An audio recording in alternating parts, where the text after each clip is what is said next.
Pumunta naman tayo sa Parañaque kung saan naroon ang ating mobile journo na si Yeda Pascual sa pamosong National Shrine of our Mother of Perpetual Health. Yeda, Baclaran Day, gaano karami yung mga taong nandyan at ano-ano yung mga activities lined up?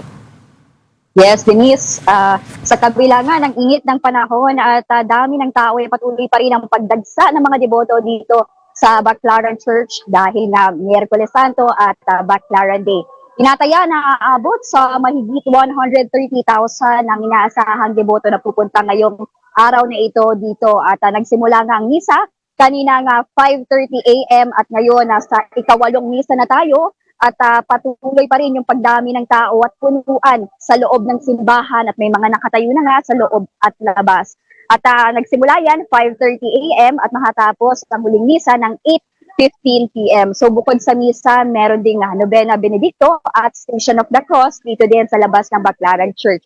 So Denise, nanatili namang maayos yung sitwasyon dito dahil meron ding mga nakadeploy na mga barangay tanod at kapulisan sa loob at labas ng simbahan para masiguro na maging maayos at ligtas ang mga deboto ngayon dito sa Baclaran Church.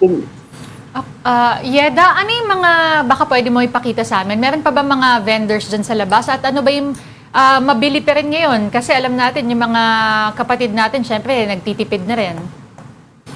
Yes, Denise, teka, i-back cam lang natin. At kasi medyo nandito ako ngayon sa harapan ng simbahan eh. Pero kung lalakarin ko yan, dire-diretso, napakaraming vendors, iba-iba. Yung iba nagtitinda ng mga pagkain, ng mga kandila, rosaryo. So meron tayong entrance doon, meron din tayong entrance sa likod ng simbahan.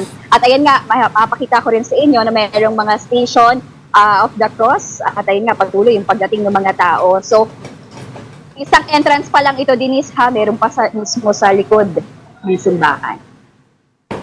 Yan. Yeda, andyan pa rin yung, tama ba, no? Yung mga wall ng mga pangalan ng mga drug war fatalities? Lord, kanina napansin ko pero wala masyadong tao doon sa parte na yun dahil lahat nakafocus dito sa simbahan. Alright. So, magpasalamat na tayo sa ating mobile journalist, Yeda Pascual. Thank you, Yeda.